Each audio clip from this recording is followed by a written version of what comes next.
One of my longtime fans, a guy called Mattis, great guy. He's been watching my channel since I was a tiny channel. I was a baby channel, right? Great guy, Mattis. And he asked a question on my Patreon subscription. He asked me, how do you raise a daughter so that, she's not a whore? Basically. Mattis said it in much more polite language than I'm saying it now, but that was the crux of his question, How do you raise a daughter so that she's not a fucking whore? I answered his question, but it got me thinking, It got me thinking as to, why exactly are women today so promiscuous? Why is it that they have this urge to hop from cock to cock to cock, right? I mean, it's really kind of, quite frankly, it's kind of disgusting, to tell you the truth. Oh yeah, I mean, if you're the guy lucky enough to be fucking these promiscuous whores, it's all good and well, but at some point, no matter how promiscuous you might be, you want to eventually find a girl and have a family and have children, and you don't want the mother of your children to be a fucking whore. You don't want her to have that hard, glassy look of the thousand cock stare. You want her to be like a nice girl. That's what you want the mother of your children to be, not a whore, right? And so it got me thinking, how is it that we got to this position? And more to the point, how is it that you or me, as a prospective father, right? How do we prevent our daughters from turning into these promiscuous women, right? Because we don't want this to happen to them, because all of the studies say and have proven conclusively that a woman who has multiple sexual partners can never successfully pair bond with a man, and she will eventually divorce a man if she's that promiscuous. And this is a statistical fact, and people don't like to talk about it, but it's true. A woman who has had a lot of sexual partners is just not going to be able to pair bond. She is not going to be able to form a successful family. Statistically, the odds are against her. And so this matters. And so let's examine this question. Well, the first thing, obviously, that you have to realize is that so many of these promiscuous women were raised in single mother households, right? There was no father around. No father figure around, she was on her own, okay? Now, how does a woman, a single mother, what does she do to her children? Of course, she loves them, okay? I mean, the worst divorcee you can possibly imagine, I'm sure she loves her kids in her own way, peculiar way perhaps, but she loves her kids, right? What does a mother's love entail? What's going on there? Well, a mother soothes the child, indulges the child. A mother gives in to a child's whims to pacify the child. And you see this all the time, a mother with a couple of kids, right? And they're at the store and they're whining and what have you. And what does the mother do? She buys them a little toy or trinket or something, or maybe some candy bar or something to just soothe them, yeah? That's how mothers interact with children. But how do fathers interact with children? Fathers set rules. Fathers say, this is okay, this is wrong. And there are punishments for breaking the rules. And that's the stereotype. And of course, where does the stereotype come from? It comes from experience, okay? No stereotype just magically appears out of nowhere, okay? A stereotype, by definition, appears in the zeitgeist because so many people do that, okay?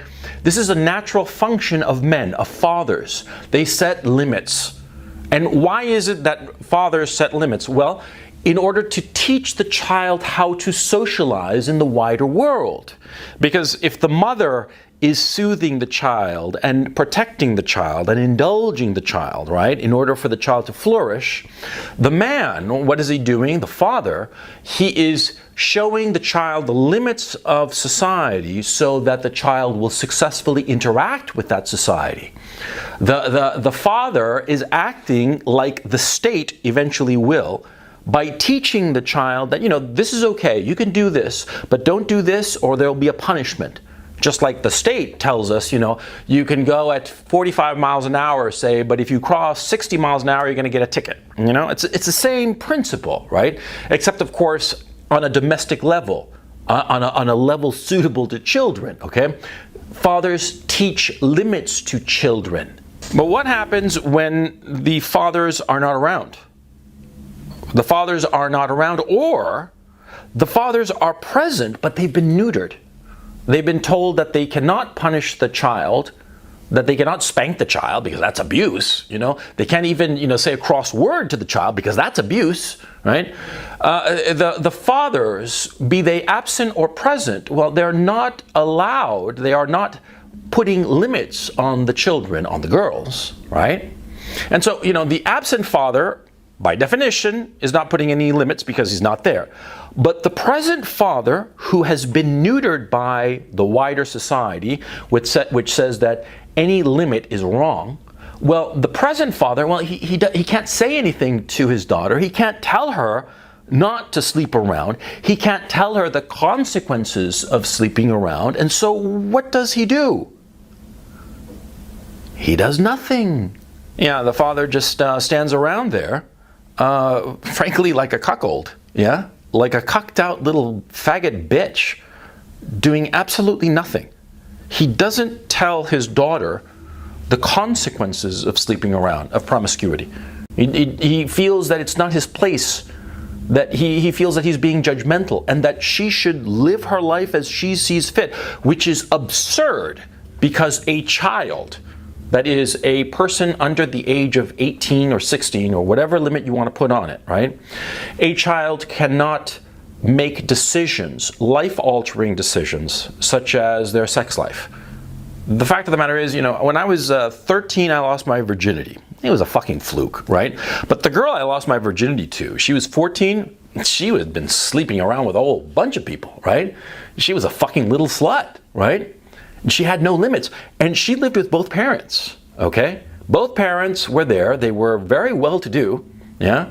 And, she'd been fucking for, she was like 14 and months, and she told me that she'd lost her virginity around 12, right? Oh, what the fuck does that tell you, huh? No fucking limits. People, especially children, need limits. People, most especially children, need to know, not think, not hope, they need to know that there are certain standards that have to be met, that there are certain limits that cannot be broken, cannot be breached. And they constantly test these limits because it's the nature of children. They test the limits because they need to see where those limits are.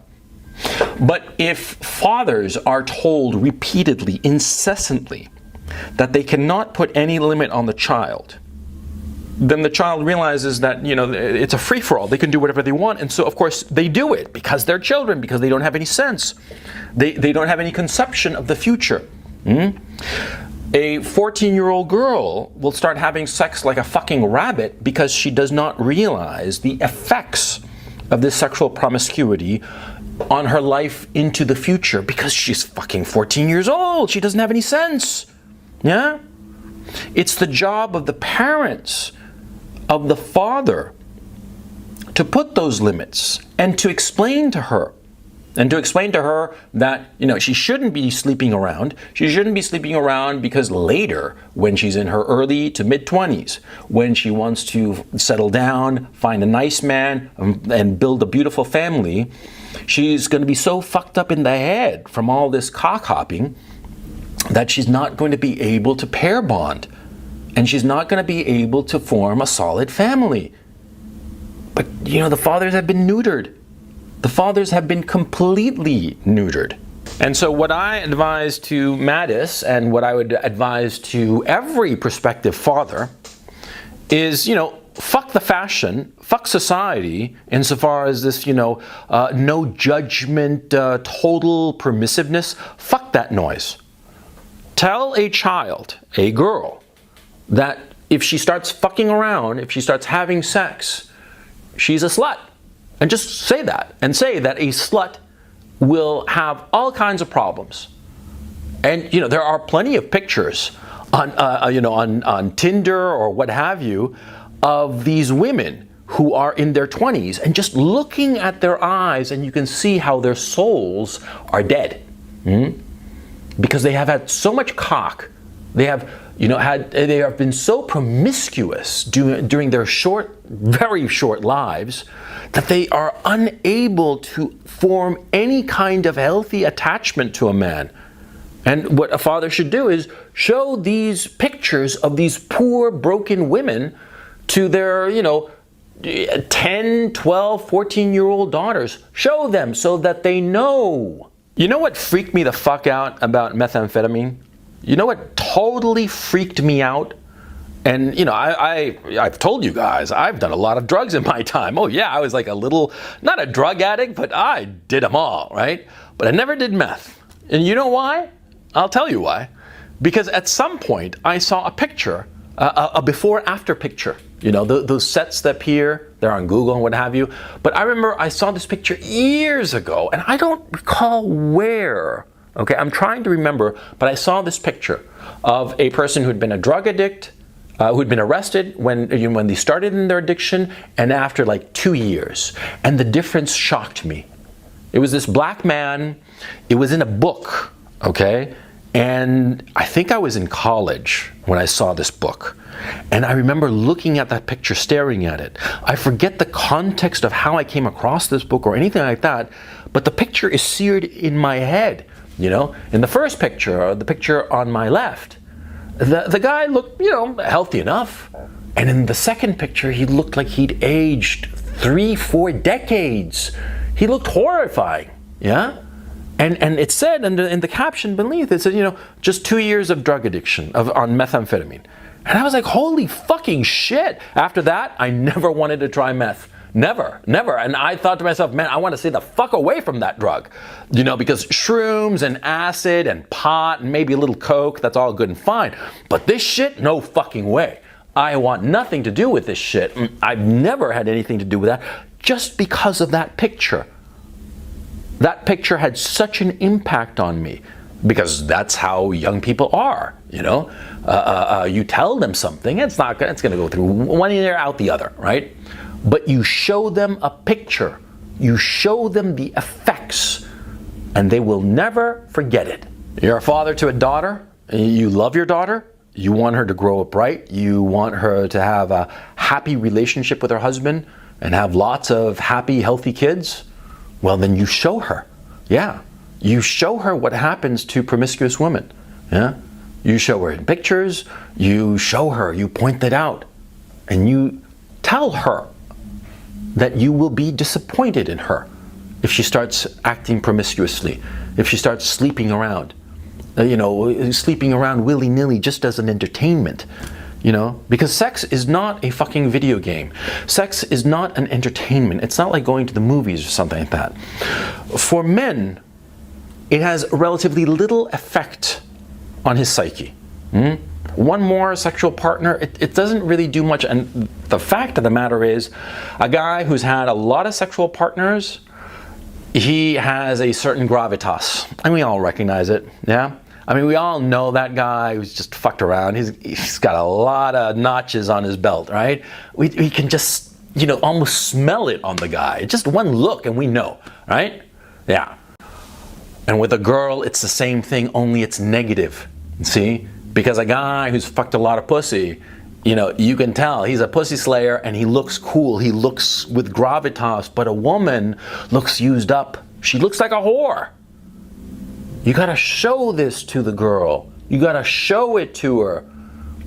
Grab her by the back of the neck and aim her face into these pictures to show her the horror that will happen to her. Yeah, and don't get me started on fucking feminists, okay?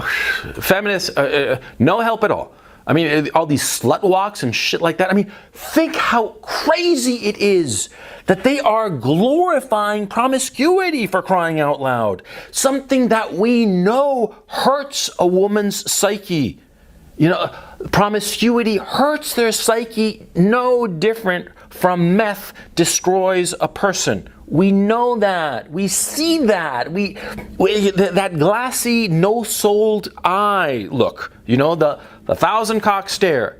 We know it, and feminists glorify this. It's as if there was some organization glorifying meth addiction. You know, imagine some group walking around saying, meth is good, meth is great, do meth, do meth. Kiddies, you're 5 years old, 10 years old, try meth, it'll be good for you. What the fuck? Sorry about that. I get hot under the collar about this shit because it's just really fucking despicable. And the fact of the matter is, see, feminists know the damage that promiscuity does to young women. They know it. And they do it anyway. Why?